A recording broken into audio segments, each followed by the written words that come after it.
Move करते हैं आगे, हम चलते हैं जी। हम देखेंगे अब डेप्थ के अंदर स्ट्रिंग्स को। ठीक है, स्ट्रिंग्स हमने स्टार्ट तो कर लिए थे, लेकिन हम उसके कुछ इंपॉर्टेंट टॉपिक्स भी अब कवर कर लेंगे। ठीक है, जिसमें मैंने आपको पहले भी बताया था, वो हमने खाली उनकी डेटा टाइप टच की थी। अब हम डेप्थ में करेंगे, स्ट्रिंग्स भी करेंगे, इसके साथ साथ एरेज भी करेंगे, मोस्ट लाइकली एक तो टॉपिक्स और करेंगे। ठीक है, अब हम लिख लेते हैं for example H1 strings in depth. ठीक है, इसको रन करके देख लें, ओपन विद लाइव सर्वर।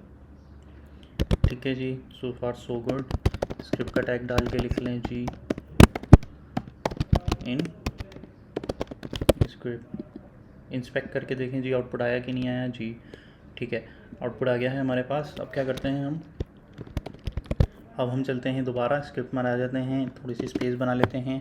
अच्छा जी, पहले एक स्ट्रिंग ले लेते हैं हम, टेम्प्रेरी टेंट str कह लेते हैं इसे। ठीक है जी, this is our dummy string. ठीक है, और हमारे आउटपुट पे कोई भी डिफरेंस नहीं आएगा जब तक हम इसे console.log हम इसे लॉक करके देख लेते हैं। अच्छा देखें क्या आ रहा है हमें इसका output, this is a dummy string. ठीक है, और अगर जैसे कि मैंने आपको बताया था, अगर मैं इसे इन्वर्टेड कॉमर्स में लिख दूंगा तो क्या होगा, this is a dummy string print होगा नहीं, बल्कि क्या प्रिंट होगा, temp str as it is print हो जाएगा। ठीक है, ये मैं तो वो पहले मैं आपको बता चुका हूँ कि वो इसको एज अ स्ट्रिंग कंसिडर करना है, एज अ वेरिएबल कंसिडर करना है, तो वो डिफरेंस है इसमें। स्ट्रिंग इन्वर्टेड कॉमा लगाने से उसको स्ट्रिंग कंसिडर करता है। ठीक है, अच्छा एक तो ये चीज़ हो गई। अब हम जो एक इसकी अगर मुझे लेंथ निकालनी हो तो मैं इसमें स्ट्रिंग को और छोटा कर लेता हूँ, डमी ले लेता हूँ उसमें। ठीक है, तो मैं गिनने में भी थोड़ी आसानी हो जाएगी ना। तो अभी हमारे पास क्या आउटपुट आ रहा है, डमी। अब मुझे इसकी अगर लेंथ चाहिए तो लेंथ कैसे निकलती है, console.log। ठीक है ना, लेंथ ऑफ स्ट्रिंग में ऐसे लिख देता हूँ अभी। और अगर मुझे इसकी लेंथ निकालनी है, str लेंथ, कुछ भी वेरिएबल बना सकते हैं। ठीक है, str की लेंथ।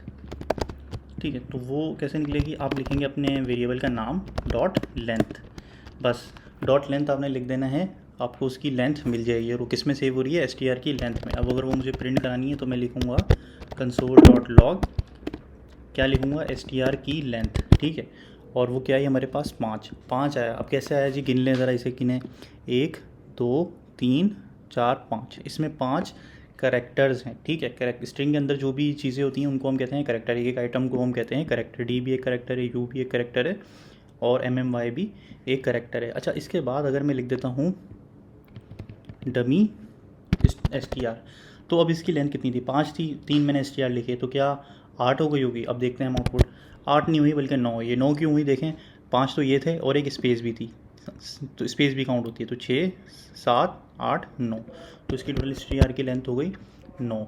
ठीक है, अब इसके बाद हम देख लेते हैं, अगर हमें इंडेक्सिंग देख लेते हैं। इंडेक्सिंग क्या होती है, इंडेक्सिंग होती है कि मैं उसका इंडिविजुअल आइटम, पहला आइटम प्रिंट करना है, दूसरा करना है, तीसरा करना है, वो क्या हो कैसे होती है। ठीक है, इंडेक्सिंग ऑफ वो कैसे होगी, तो अगर मुझे उसका पहला आइटम प्रिंट करना है, मैं ले लेता हूँ पहला करेक्टर होगा ना उसका, तो वो मुझे पहला करेक्टर निकालना है, वो मुझे पता है वो हमेशा 0 पे पड़ा होता है, जैसे मैंने आपको बताया था। ठीक है, तो वो मैं प्रिंट कर लेता हूँ पहला करेक्टर, तो क्या प्रिंट हो रहा है, डी।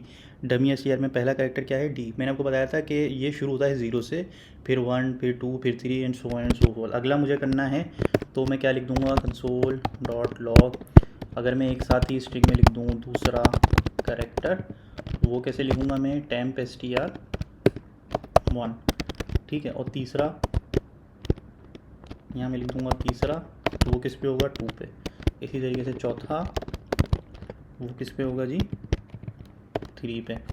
अब देख लें क्या क्या प्रिंट हो रहा है, DUMM, और अगला क्या आएगा, वाई। अगर उससे भी अगला करता हूँ मैं, पाँचवा है, लेकिन मैं लिख चार लिखूँगा 4, और यहाँ आएगा पाँचवा। 5 कैसे लिखेंगे, 5 वाह। ठीक है, तो 5वां कैरेक्टर क्या है, वाई। देखें DUMMY, हमारा पूरा स्ट्रिंग बनता जा रहा है। अगर मैं अगला भी कर दूँ छठा, तो वो स्पेस होगी, वो हमें कैसे नज़र आएगी, छठा और 7वां भी हम कर लेते हैं।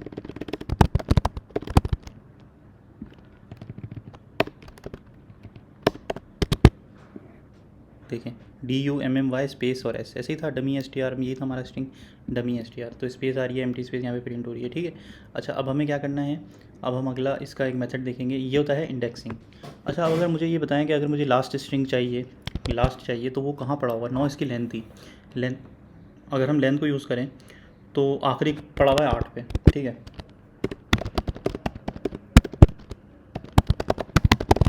आखिरी करेक्टर वो किस पे पड़ा हुआ है जी, टेम्प str 8 पे। और क्या प्रिंट हुआ जी, आर। क्या आखिरी करेक्टर आर ही था, डमी str का आखिरी करेक्टर आर ही, ठीक है।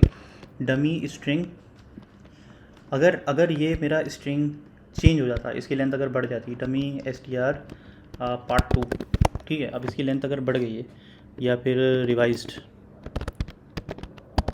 तो अब इसकी जो लास्ट करेक्टर है वो 8 पे तो नहीं है, वो यकीनन बढ़ गया होगा। तो हमें अभी, लेकिन ये अभी तक क्या दे रहा है 8, जबकि आखिरी करेक्टर इसका क्या है, रिवाइज डी आना चाहिए, ठीक है। रिवाइज लिखा हुआ है ना, तो और उसकी लेंथ भी हुई है 17। अब मैं वहाँ यहाँ पे दोबारा आके अब लिखूँगा 16 तो सही हो जाएगा, ठीक है। 16 लिखने पे सही तो हो जाएगा, लेकिन अगर फिर से अगर मैंने डी आ गया, डी आ गया, अगर मैंने फिर से अगर लेंथ चेंज करी तो फिर मुझे इस लाइन को चेंज करना पड़ेगा। तो ऐसा कोई डायनेमिक तरीका नहीं है जिससे ये आखिरी करेक्टर हमेशा ही प्रिंट होता रहे जी, बिल्कुल है, क्यों नहीं है। देखिए अगर मैं यहाँ पे क्यों ना लिख दूँ कि हमें तो पता है ना कि str की लेंथ हमेशा से वो आ रही होती है, क्या कहते हैं, जो उसकी लेंथ है वो हमेशा एक करेक्टर ज़्यादा होगी आखिरी वाले करेक्टर से। तो मैं क्यों ना ये लिख दूँ temp str dot length, dot length -1, सही है। वो क्या कर रहेगा, लेंथ डॉट लेंथ तक वो पहले 17 लेकर आएगा और 17 में से एक माइनस कर दूंगा 16, तो टेम्प str 16 पे जो करेक्टर पड़ा है वो आ जाएगा। मेरा लेंथ 17 है ना, कि मुझे पता है अभी कम करूँगा 16, तो जो अगर अब लेंथ चेंज होगी ये डायनेमिक हो गया। इसका मतलब अगर रिवाइज्ड वन मोर टाइम, इतना बड़ा मैंने स्ट्रिंग ऐड कर दिया। अब इसका लास्ट करेक्टर ई है, लेकिन उससे अब क्या मुझे ये वाली लाइन चेंज करने की ज़रूरत है, नहीं। अब मुझे वाली लाइन चेंज करने की ज़रूरत नहीं है, अब लास्ट करेक्टर ई वो ऑटोमेटिकली उठा के ला रहा है, ठीक है जी। अच्छा जी, अच्छा अब हमने देख लिया कि अगर हमें इंडिविजुअल पोजीशन पे अगर कोई एलिमेंट निकालना हो तो वो हम कैसे निकालेंगे, वो हो गई इंडेक्सिंग। हम यहाँ पे टॉपिक्स में ऐड भी कर लेते हैं। पहले हमने देखा था लेंथ, उसके बाद हमने देखा था indexing find character eight x index, यानी कि 0 1 2 3 4, यानी कि ये यहाँ पे एक्स, ये मैंने वाला एक्स लिख दिया, ठीक है। कोई सा भी इंडेक्स हो उस पर मुझे कोई कैरेक्टर फाइंड करना हो तो वो कैसे करेंगे, हम स्ट्रिंग और ब्रैकेट के अंदर 0 1 2 जो से भी कैरेक्टर चाहिए वो हम लिख लेंगे। अच्छा अब हम देखते हैं कि फाइंडिंग पोजीशन, ठीक है ना, फाइंड पोजीशन या प्लेस ऑफ अ कैरेक्टर। अब हमने इसे उल्टा काम करेंगे। हम पहले एक पोजीशन से हमने निकाला था कि कौन सा कैरेक्टर है, अब हम एक कैरेक्टर दे के बताएंगे, पूछेंगे कि यार वो किस पोजीशन पे पड़ा है, ठीक है। अब अपना न्यू स्ट्रिंग बना लेते हैं, new temp string is equal to ये नया स्ट्रिंग है। अब मुझे यहाँ पे निकालना है यार कि फॉर एग्जांपल n का जो इंडेक्स है मुझे वो निकालना है, ठीक है। तो वो मैं कैसे निकालूंगा जी, वार आउटपुट में सेव करा लेता हूँ new temp string dot index of, और वो मुझे क्या चाहिए, इंडेक्स ऑफ मुझे किसका चाहिए जी, n का, ठीक है। अच्छा यहाँ पे देखें एरर आ रहा है, एरर क्यों आ रहा है जी, ये मैंने नहीं लिखा यहाँ पे इज इक्वल टू, और मैं लिख दूंगा इंडेक्स ऑफ n। अच्छा इसको फिर से मिटा लेते हैं, दोबारा लिखते हैं, इज इक्वल टू नहीं लिखा था हमने, हम इंटेलिजेंस का यूज़ करेंगे, new temp str dot index of, देखें खुद ही आ रहा है इंडेक्स ऑफ, और मैं यहाँ पे लिख दूंगा किसका मुझे इंडेक्स चाहिए, n का, ठीक है। हमारे पास आउटपुट में तो सेव हो गया होगा, मुझे आउटपुट को प्रिंट भी कराना पड़ेगा देखने के लिए, कंसोल डॉट लॉग आउटपुट। और यहाँ पे मैं ये भी लिख लेता हूँ कंसोल डॉट लॉग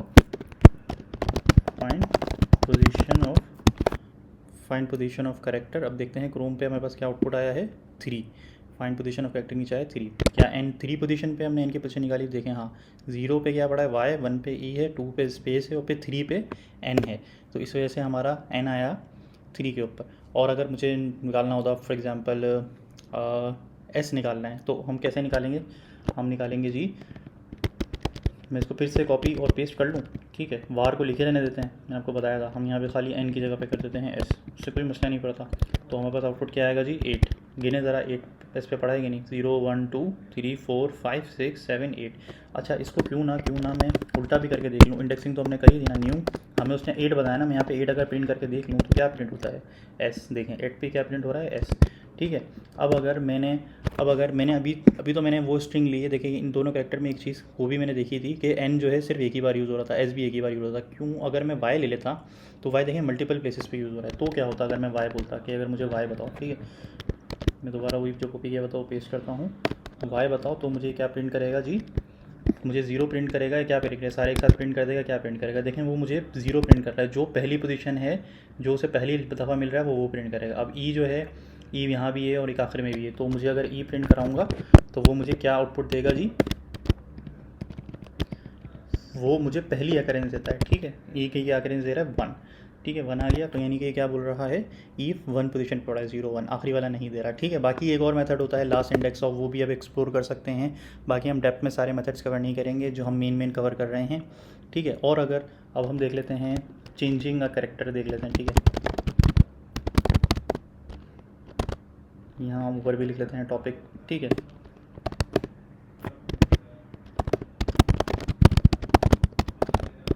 यहाँ पे हमारे पास ये ऊपर भी लिखे आ रही है टॉपिक्स, लिस्ट ऑफ टॉपिक्स, ठीक है। चेंजिंग का कैरेक्टर अगर हमें करना हो, फॉर एग्जांपल स्ट्रिंग कौन सी लें, हमने कौन सी ली हुई थी, ये ली हुई थी, यही ले लें, कोई और सी ले लें, दूसरी बना लेते चलें, दूसरी फिर से स्ट्रिंग, ये नई स्ट्रिंग ली है, ठीक है। अच्छा, अब इस पर मैं बोल रहा हूँ, अब ये लिखा है ये नई स्ट्रिंग ली है। अच्छा, अब ये मुझे अगर करना हो कि चेंजिंग का कैरेक्टर, ये नई स्ट्रिंग है ना, यहाँ पे NAI को मुझे करना हो NAE करना हो, ठीक है। अक्सर लोग ये भी लिखते हैं भाई, ई भी लिखते हैं NAE स्ट्रिंग, तो वो मैं कैसे करूँगा। देखिए मुझे पहले आई का इंडेक्स पता होना चाहिए। आई का इंडेक्स क्या है जी, 0 1 2 3 4 5। अगर 5 पे पड़ा है आई, अगर मैं ज़रा इसको कंफर्म भी कर लूँ, console.log, पहले मैं एक्चुअल स्ट्रिंग कर लेता हूँ। एक्चुअल स्ट्रिंग क्या पड़ी है जी, फिर से स्ट्रिंग, देखिए एक्चुअल स्ट्रिंग में क्या आ रहा है, ये नई स्ट्रिंग ली है। इसके आगे मैं कॉमा भी लगा देता हूँ, सेमीकोलन, मुझे पता चल जाएगा सेमीकोलन के बाद ये नई स्ट्रिंग ली है।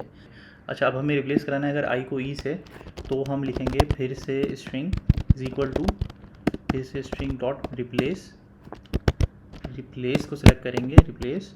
अब हमें जो चीज़ फाइंड करनी है वो हमें फाइंड करना है आई, और उसको रिप्लेस करना है किससे, ई से, ठीक है। अच्छा, ये मैंने क्या बोला, ये जो मैंने ये देखिए यहाँ पे ना सजेस्ट भी कर रहा है। अगर कोई भी आप फंक्शन लिखते हैं, ब्रैकेट ओपन करते हैं ना, तो ऊपर VS कोड बताना शुरू कर देता है कि इसके 2 आर्गुमेंट है, कॉमा लग के, एक सर्च वैल्यू है और एक रिप्लेस वैल्यू है। अगर ये यूज़फुल होती हैं, अगर आप इसको भी पढ़ सकते हैं, लेकिन ये बेसिकली यही बताना चाह रहा है कि जो आपने जिस चीज़ को रिप्लेस करना है वो यहाँ, और जो फिर नई चीज़ डालनी है वो बाद में, आई को कर दें ई से, ठीक है। और अब मैं इसको अपनी स्ट्रिंग को फिर से अगर प्रिंट करा के देखूँ, ठीक है, मैं बल्कि लिखने के बजाय इसी को कॉपी कर लेते हैं जो ऊपर थी, ठीक है। और हम इसको अब आगे के देखें तो ये देखें, ये पहले वाली स्ट्रिंग थी, ये नई वाली थी, इसमें देखें NAI से नहीं लिखा हुआ है और इसमें NAE से नहीं लिखा हुआ है, ठीक है। तो हमने आई को रिप्लेस कर दिया ई से। ये हमारे पास एक मेथड होता है अगर हमने एक इसको रिप्लेस करना हो, स्ट्रिंग में से किसी चीज़ को रिप्लेस करना हो। अगर अब मैं एक और काम करूँ, अगर मैं अपनी स्ट्रिंग दोबारा से यही वाली ले लेता हूँ, ये नई स्ट्रिंग ली है, और अब इसको प्रिंट करके देखते हैं,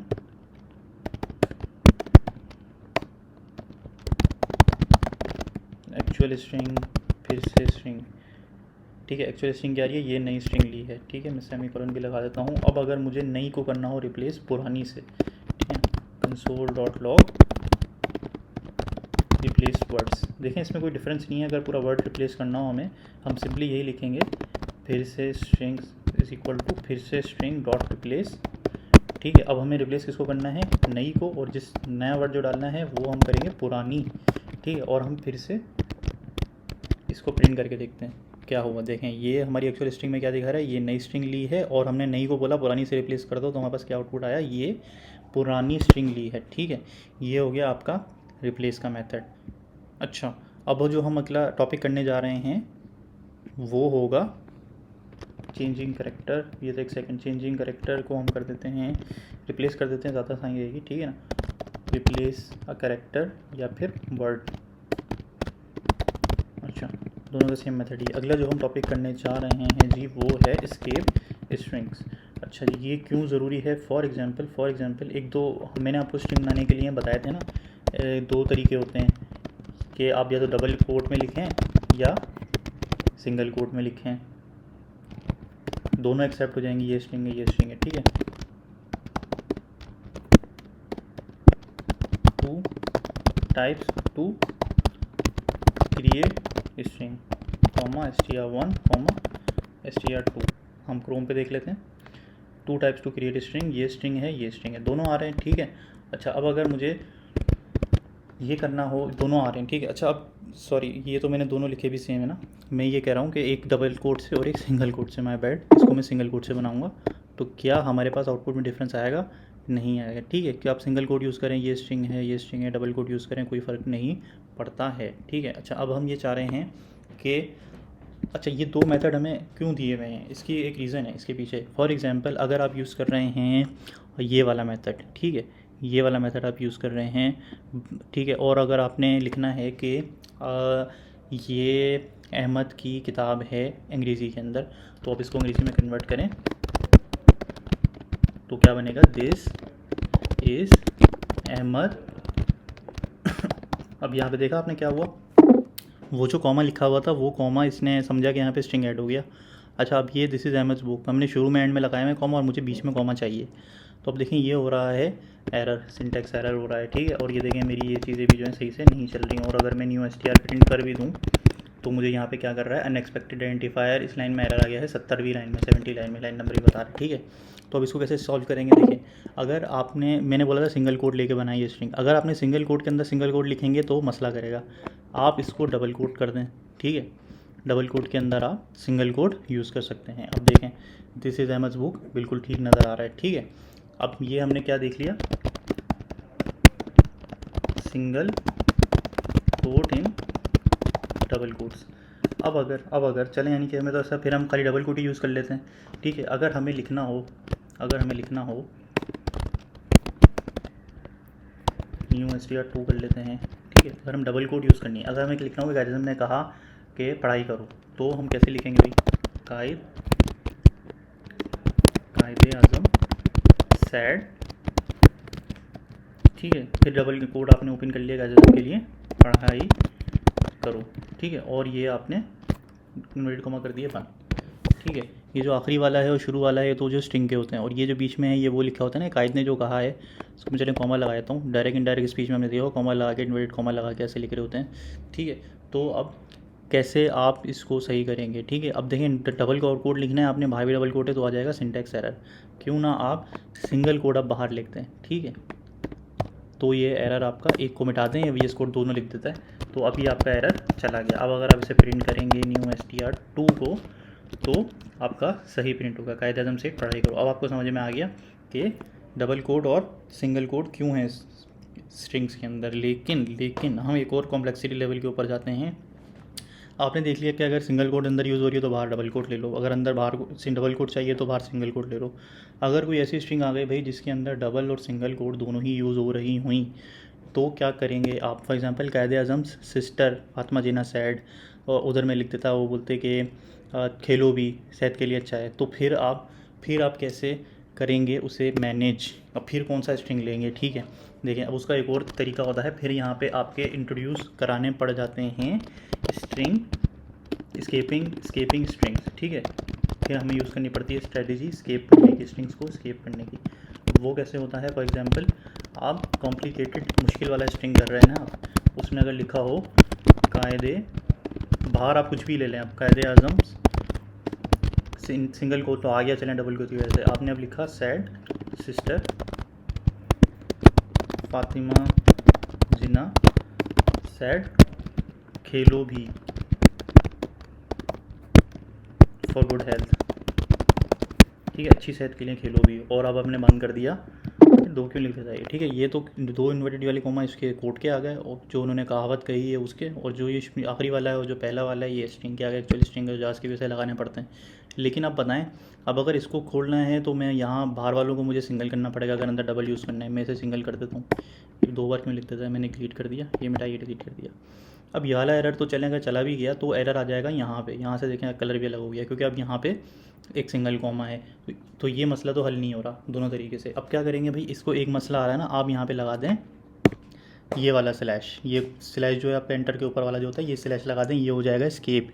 ये हमने एपोस्ट्रफी को, एपोस्ट्रफी एस कहलाता है ना, ये इसको ऊपर वाले कोड को हमने कर दिया स्केप। ये समझ जाएगा, जब स्केप को बताने का तरीका है कि यहाँ भी स्ट्रिंग ख़त्म नहीं हुई, ये स्केप है। अच्छा, अभी ऐसा नहीं है कि ये इसको प्रिंट कर देगा, वो समझ जाएगा कि ये कॉमा की वजह से लगाया है, तो वो इसको प्रिंट नहीं करेगा। ये है जावास्क्रिप्ट का स्केप स्ट्रिंग्स की स्ट्रेंथ कह लें। ठीक है, कॉम्प्लिकेटेड str। अब देखें काज़म सिस्टर फातिमा जीना सैड खेलो भी और फॉर गुड हेल्थ, देखें डबल कोड भी आ रहा है, सिंगल कोड भी आ रहा है। ठीक है, तो ये हो गया आपका स्केप स्ट्रिंग्स का टॉपिक कवर।